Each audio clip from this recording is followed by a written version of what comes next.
Hi, I'm Austin Thompson with Thompson Management Consulting, LLC, and I just exposed my business on BizLinks TV network. Learn more about how to effectively grow your business with effective business planning coming up on my episode on That's My Biz on bizlinks.tv.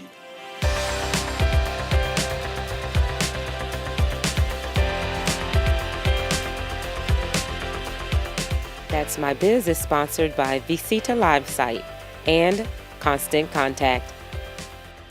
Hi everyone, and welcome to another episode of That's My Biz. I'm Pamela Alexander, your host, and as always, we bring to you wonderful businesses, nonprofits, associations that we meet when we're out there networking. We want you to know all about them. We want you to watch their interviews here, learn about their businesses, and then pass it on to others, and then reach out to them so that you can do business with them as well. You can catch this episode again at www.bizlinks.tv. Also, make sure that you follow us on Facebook at facebook.com/bizlinkstv. Don't forget our YouTube channel. Make sure you subscribe, because that's where you get up-to-date information on the episodes as they are released. So make sure that you do that as well, youtube.com/bizlinkstv. Without further ado, I want to dive right in because we have a great guest with us today, Mr. Austin Thompson. Welcome. Well, thank you very much. I'm really glad to be here. Absolutely. Yeah. Thank you. I appreciate it because now he's with Thompson Management Consulting, LLC, and that is a lot because he does a lot. He works with small businesses and companies, and so you do a lot. So you do business planning. He does financial kind of planning, helping them with that. Talks about economics. He does industry research, project management, and the list goes on. He's an author. He's an adjunct professor at Shorter University. Right. He's a community leader. One of the big things that you'll hear about is he has this great conference every year, and it's the annual Entrepreneurship and Small Business Summit, and it's in celebration of National Small Business Week. So we're going to get into that because I know some of you haven't even heard of National Small Business Week, so we want to make sure that you know about it and that you know about the summit as well. So Austin, the first thing I want to ask you though is what inspired you to start your business? Well, I tell you, when I was in graduate school, I was the guy everyone came to, to help work on their business plans, especially during the capstone class. Okay.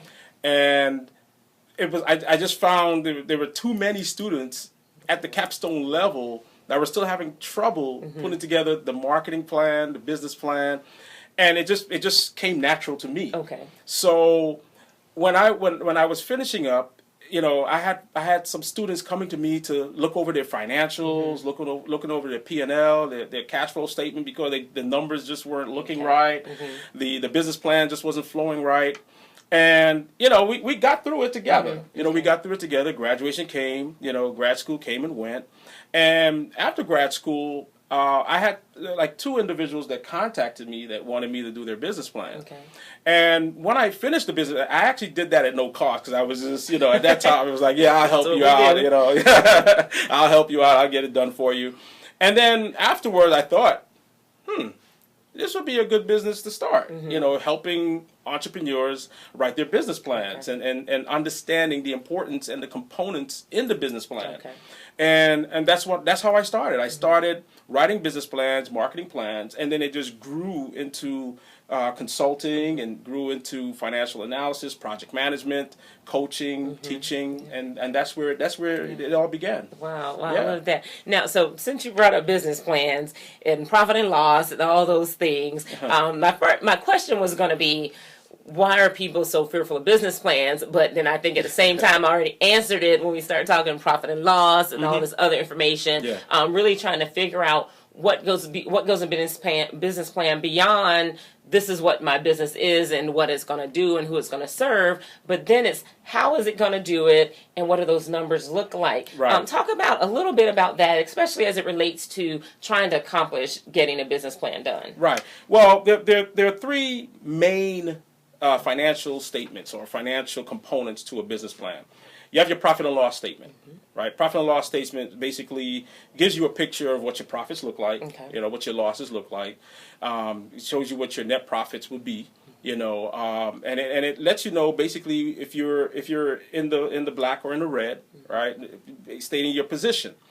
Your cash flow statement now is different from your P&L because now it tells you exactly if you have cash on hand. right? And how much cash you have on hand, which is important to any business because in order to remain solvent and liquid as a business, you need to understand, what the cash flow statement is telling you, right? And then there's your balance sheet. Balance sheet basically deals with assets and liabilities equals stockholders' equity, right? So you have those three main, financial sheets. Then you have your budgeting and your sales projections. What I find with entrepreneurs is it's not that they're totally afraid. They just don't understand how these numbers relate to one another and how it relates to telling you basically, if you look at a statement, the statement should tell you in what direction your business is going in. Am I growing in revenues? Am I growing in sales? Or am I not? Where do I need to, invest more in? Do I need to cut back on my expenses? Right? Do I need to increase more in sales? Right? Now, I tell entrepreneurs, you have to invest in sales, invest in marketing, because marketing drives sales, right? So you have to understand that relationship between marketing and sales. It is incumbent on every small business owner to understand that, right?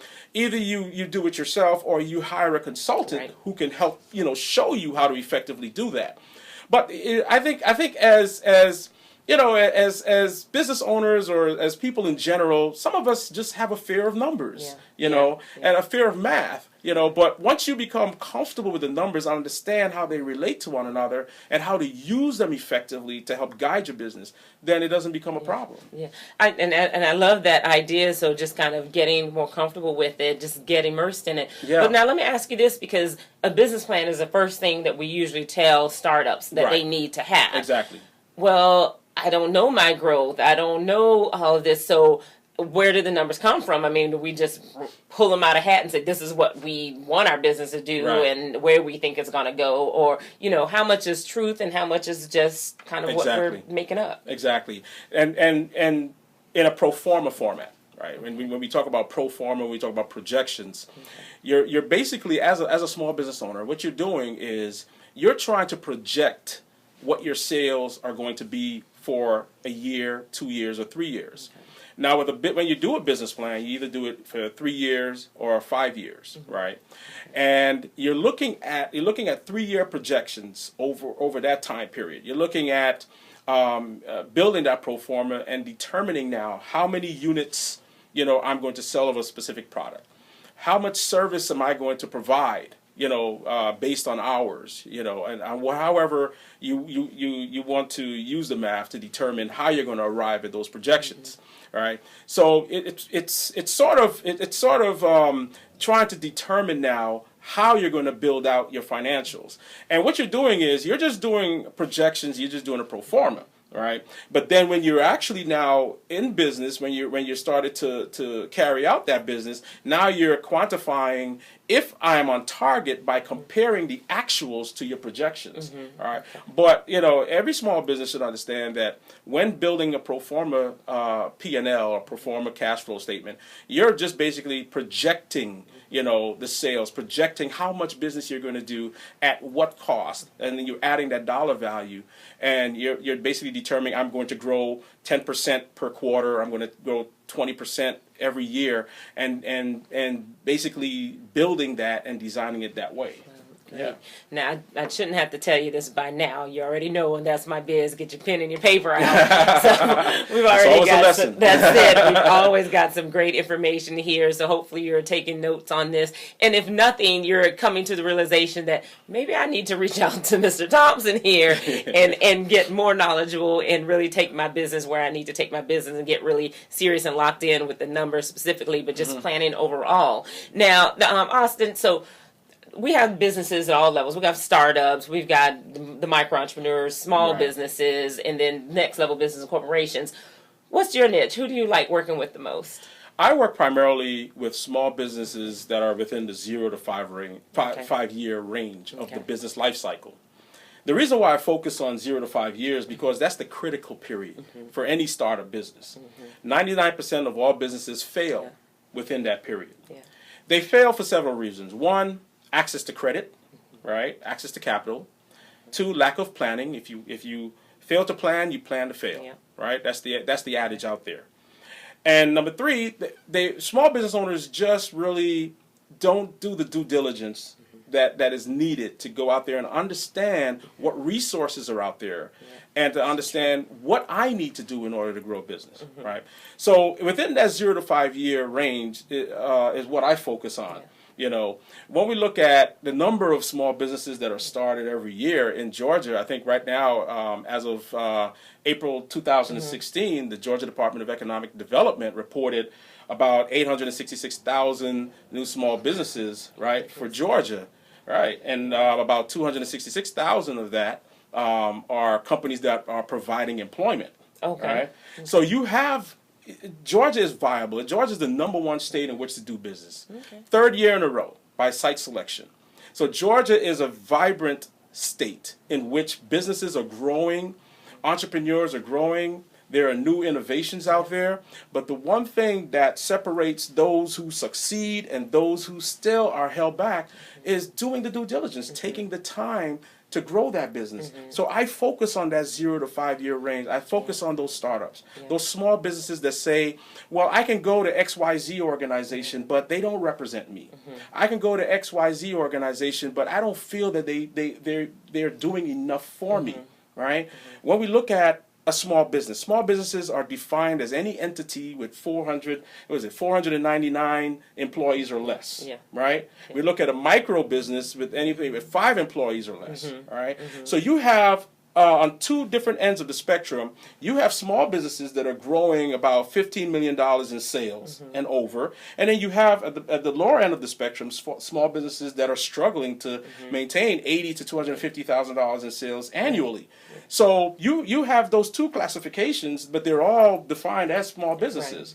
But you have to look at, as a consultant, I basically determine, you know, this entrepreneur really needs to understand what it is that's required of him or her to really get to that next level. To move from the seed stage to the startup stage, from the startup stage to the growth stage, from the growth stage to the expansion stage, right? And those necessary steps, and within each stage, understanding what it is that you need to do to successfully transition from that stage to the next stage. So that's why I focus on those from the 0 to 5 year range, because I find that even though a business plan is needed and it is very important, a lot of small business owners, when I meet them, how long have you been in business? I've been in business now for 3 to 4 years. Do you have a business plan? No, we never really developed a business plan. We wrote down some things. We're just basically trial and error. Well, you know, again, if you fail to plan, you plan to fail. So you have to put things in place. Right. It's a lot of just kind of, and I think we see that so much now with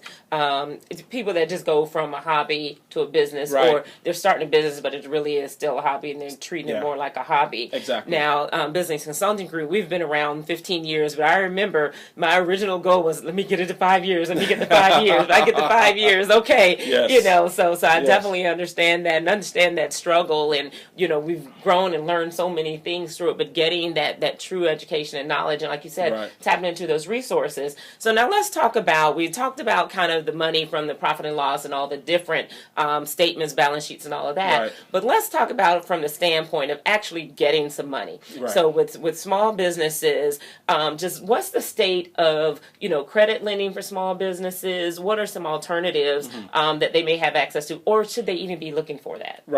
Well, in a small business, or with a small business, when starting, you have to determine, you know, the number of startup capital you need in order to get your business off the ground, first of all.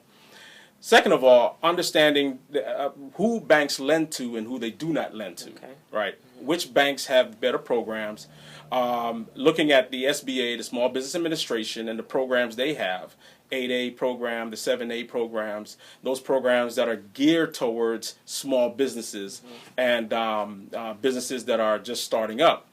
Now, banks are not lender friendly to certain business models. That's just the reality, right? Banks are not really lender friendly to most startups, right? So there are several alternatives to financing a startup, right? Number one, you're looking at alternative lending. You're looking at capital, right? You're looking at certain companies that provide capital to small businesses on a non-traditional route, right? You're looking at venture capitalists, right? Looking at a firm or an individual who has that financing that can help you get that business leveraged and get it off the ground. You're looking at angel investors, right? Angels are anyone, a friend, family member, anyone who can help provide financing to help you grow that business.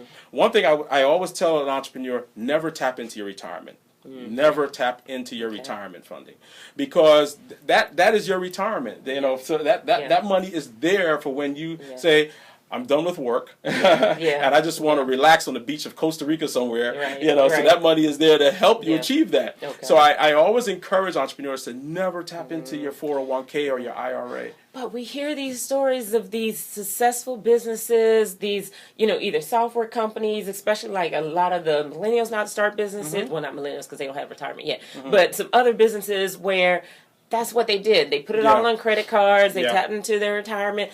And they took that chance. Yeah. Where's the balance of take the chance and you need to be smart and hold on to this? And that's true, because it's not to say that it can't be done or it's never done or there's this whole thing that no, you can't borrow from your credit cards or your retirement funding, because I have met entrepreneurs who have. But if you don't have the success rate of borrowing from a bank and you have the credit cards available, that might be your alternative. I'm not recommending that you do that, right? Yeah. But when you need access to cash and all you have available to you is your retirement funding, your 401k or your credit cards, sometimes you see no other alternative but to do that and take that risk. However, if that is the route you choose, I always say, plan. And you have to plan. You have to do the plan, because when you're taking that money from your credit card, that's cash available to you, or you're borrowing from your 401k because you're going to be penalized when you borrow from your 401k.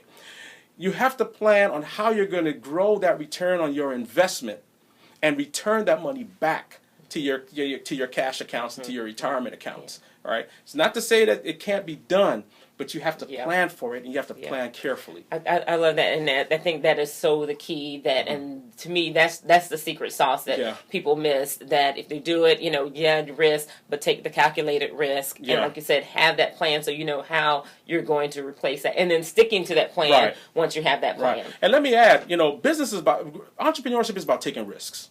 You can't grow if you don't take risks.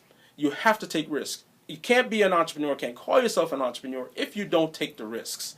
But you've got to plan. Yeah. You've got to plan on how you're going to return that investment back. Okay. Yeah. I love it. So we're having a great time. Oh, yeah. We're going to keep this conversation going because we have so much more to share with you. But we're going to take a quick break and thank our sponsors. We'll be right back. How does your small business stay top of mind with customers? From deals that bring them in with an offer,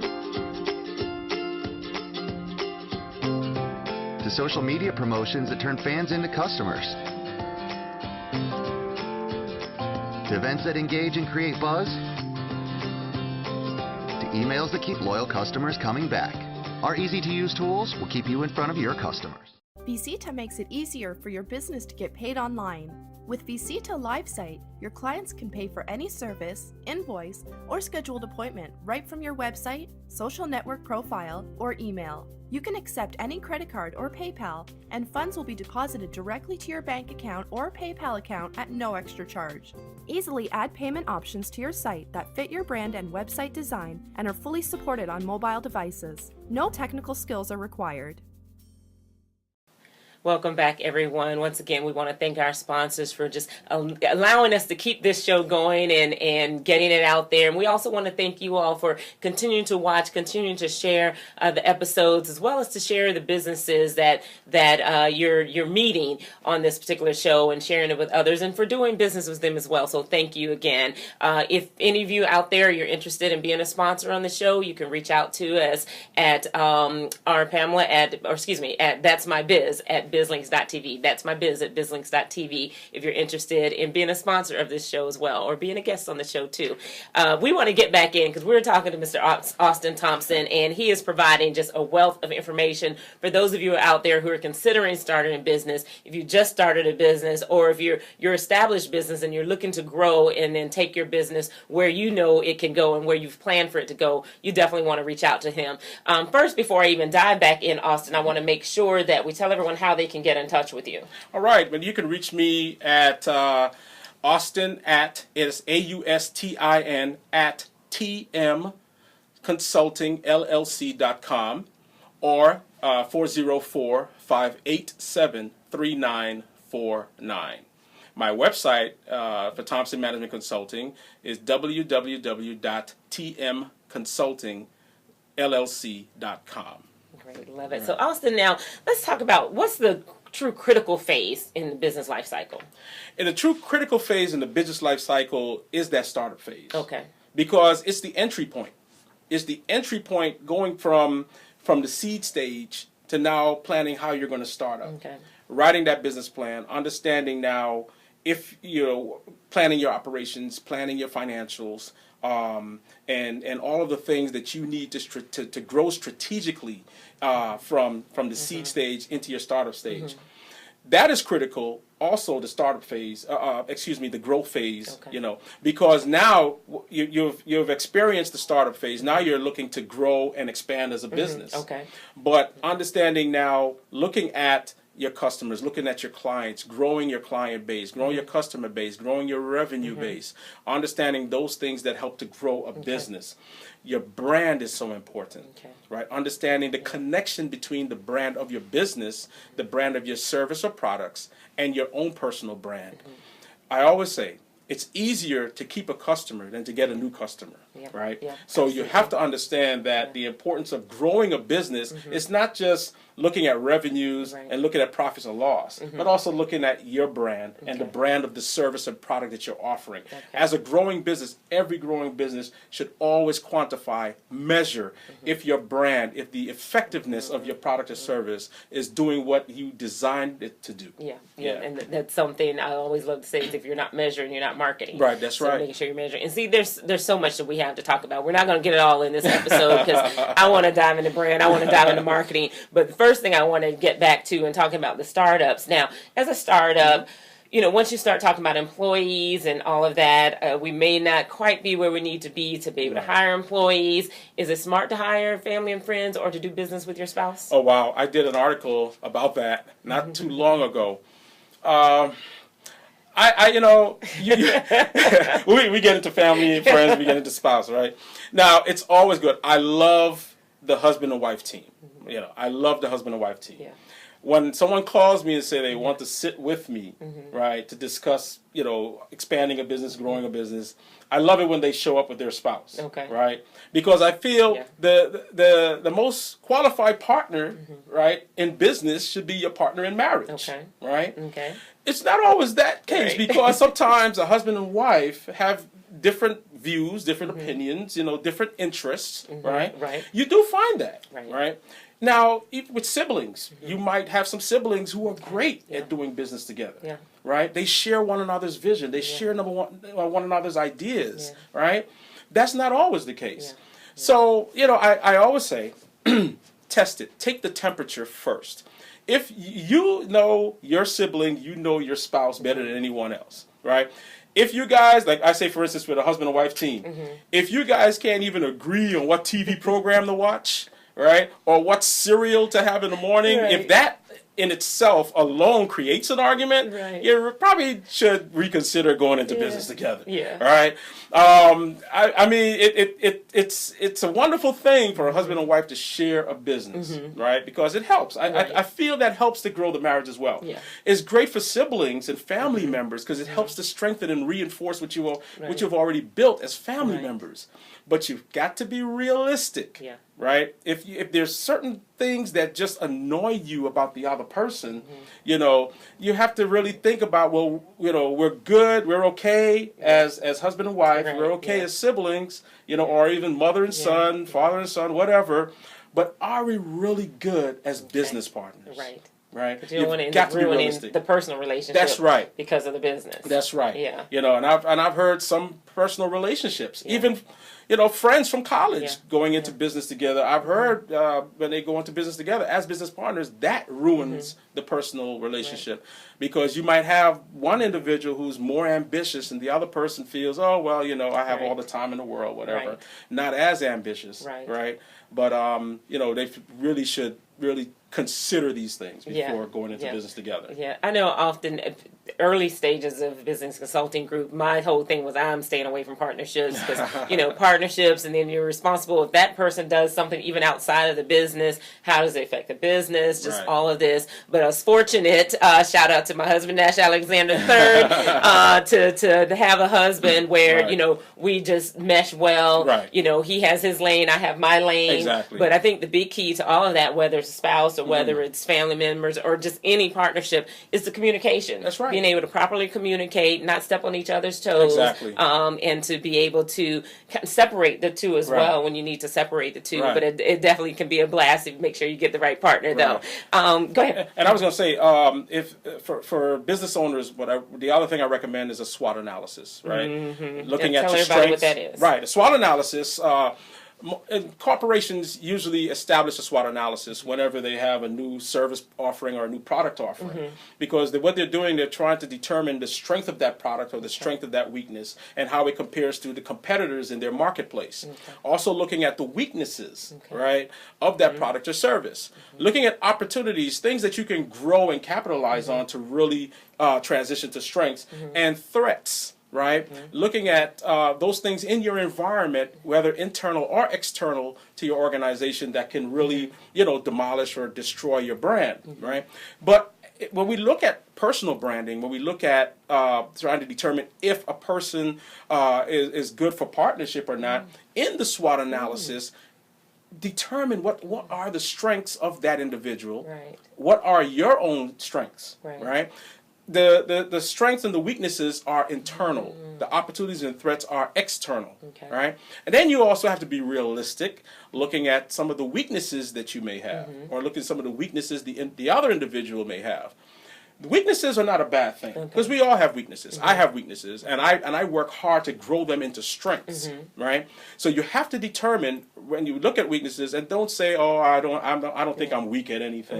You know, we all have weaknesses, but that's the realistic approach to doing a SWOT analysis, because weaknesses can always become strengths. So when considering partnerships, that is also one tool that you can use to determine your strengths, the other individual's strengths, weaknesses, and compare, and now to determine if that partnership is right. Okay. And then would it be good to have a balance of where your weaknesses are, that's what the partner's strengths are? Exactly, because person A may have the strengths that you don't have. And you may be weak at something, and, you know, so determine, you could balance it out. You know, so if, let's say, for instance, you're going into a partnership, one person may be great at website designing, media, social media marketing, you know, really getting out there and doing the PR work. You may be now great at finances, accounting, keeping the books, you know. So you have that balance, you know, and you bring that now into a business formation to make it successful. And that's so. I told you I got some good information today, right? So now, we talked about the partnerships, so we talked about the people in the business. Let's talk a little bit about the customers. How can businesses get better with customer relationship management? Customer relationship and management, and for some businesses, now it's find it challenging, right? But again, it's all about communication.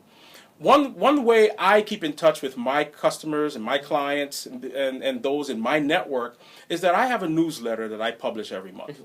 And I use that as a tool to keep in touch with my clients. Let them know what's going on with Thompson Management Consulting, what are some of the activities I have coming up, you know, like workshops and events. So this way they will know. I have people that reply to me if they see something of interest in a newsletter. I say, especially the small retailers and small bricks and mortars, create a newsletter, right? That provides that tool that you can use to communicate between you and your customer. It always takes more to get a new customer than it does to retain a customer, right? Building that relationship. if you want to data mine and gather birthdays and anniversaries, right? Send out cards, send out messages, do a digital marketing email or a greeting card, and say, hey, happy birthday, happy anniversary. Customers remember this thing, and that's all part of your brand. It's all part of growing the brand of the business as well as the individual, because it's about the footprint that person has in their mind when they're encountering a competitor. But then they say, hey, I always remember business A, that they did X, Y, and Z, and I'll continue patronizing them. So on the customer relations management side, find those things that will help give you that competitive advantage over a competitor. By keeping in touch with your clients, keeping in touch with your customers, sending those messages and happy anniversary, happy birthday. I find it amusing. When I around my birthday, I'll go to do a transaction at the ATM and at Wells Fargo or something, and it says happy birthday. Right. I'm like, wow. Oh, thank you. And I'm talking to a machine. Right. But it's amusing. But if that little gesture from an ATM machine can have that much of an impact, just imagine when you're doing person to person connections, right? It makes all the difference. Yeah. And you can automate it, and it still gets felt because you took that time to even do it then. Yes. So thank you for sharing that. Yes. Now, before we go, I want to make sure that we touch on your upcoming conference, because he has fantastic conference. This is the third year. This is the third year. Correct. Please tell everyone all about that conference. Well, the Entrepreneurship and Small Business Summit was designed to work with entrepreneurs and small business owners in celebration of National Small Business Week. And National Small Business Week occurs annually in the month of May. And it depends upon either it's the first, second, or third week, because it's really announced at the beginning of the year. Okay. Now, National Small Business Week was first celebrated in 1963 when John F. Kennedy, the president at that time, issued a resolution to have a week in which we recognize the achievements and the accomplishments of small businesses. And ever since then, we have been celebrating that week, in honor of our small businesses. Again, small businesses create over 66% of all net jobs in our country, driving the economy. So this week really gives an opportunity to recognize those small businesses. The Entrepreneurship and Small Business Summit was designed to be a part of that celebration, in which we actually plan workshops, speaker panels, we bring in guest speakers. The workshops would be anything from starting a business planning, marketing, social media, IT planning, and software for your business, dealing with security changes for your business. Looking at how to manage your health as a small business owner, because we know as entrepreneurs we go before the sun rises and way after the sun sets, right? And sometimes, like I always say, we have this bad habit of running through drive-thrus, right, in order to feed our bodies. But what keeps us going is that drive and that ambition. But what also helps to fuel the body is the nutrition that we put into our body. So we're having a consultant this year, who a doctor from Dr. Rook from the Morehouse School of Medicine, who will be facilitating a workshop on how to effectively fuel your body and eat the right foods, right, to give yourself the nourishment that you need, not just to feed your body, but also your mind, because as an entrepreneur, you need that, right? So any topic that a small business owner would find critical to help them grow their business, we have topics changed every year, right? So we bring in new speakers every year. All of our speakers are vetted. We contact the area chambers and the SBA. The SBA has been with us since year one. Shout out to the SBA for helping out, the Small Business Development Center in Gwinnett. So we tap into all of those resources to get our speakers, and also speakers that professional consultants that I find at different events, and we engage in conversation. We sit down over coffee and we discuss, how we can work with one another. So it's a beautiful experience. But we basically reach out to the small business owners to be a part of this Entrepreneurship and Small Business Summit annually. And what I find that really I find it really satisfying that when I can get an email from someone, Yeah. right, after the event, and they say, wow, this was exceptional, this was absolutely wonderful, So so the Entrepreneurship and Small Business Summit is really, happens annually to help those small businesses to provide with the information that they need, Okay. right, to attend the workshops, to attend the expo, with the guest speakers. And this year will be the second year that we'll be offering businesses the opportunity to set up at a B2B, B2C expo, business to business, businesses doing business with other businesses, and businesses doing business with consumers who are coming looking to leverage the products and services that are being offered. Love it. So you said it was May 19th through, what's the date now? May 19th to the 21st. Okay, and then where do they go to either sign up and register to come Right. or to be a vendor? Right. To register and to sign up as a vendor or as an attendee, you can go to www.nsbw2016.com. You can register as a vendor. We still have vendor spots available. Or you can register to be an attendee. And you do not have to be a small business owner or an entrepreneur to attend the conference. That's what I always say. Yeah. If you have an interest in starting a business, or if you think that maybe down the line you would want to venture into entrepreneurship, we invite you to attend because we have great information out there. Even if you're still working in corporate, we have information that you can use in order to develop yourself. Yeah. No, that's everyone. You want to make sure that you attend. This is a great conference, and even you just hear from the time frame, they don't just kind of get you in for a day or half a day and then set you loose. There's some quality workshops that are going on top of the conference time where you can meet the vendors and hear other speakers and panelists and all that. So this is definitely a conference that you want to tie into. Most of our viewers out there are small business or aspiring small businesses. Right. So again, we want to bring you these wonderful resources. So definitely check out the conference, and also make sure that when you go to the site, give us some feedback when you do attend the conference and let us know. Make sure that you tag that into this particular episode so that you can just share it and that we can share it with our host as well. Austin, I know there's so much that we could keep talking about. Yes. We want to keep going, I know. But we thank you. We definitely want to have you back, and thank you for joining us today. Yes, thank you very much. I really appreciate it. Absolutely. Right. Everyone, again, watch this episode at www.bizlinkstv. Make sure you go to our Facebook page, facebook.com/bizlinkstv.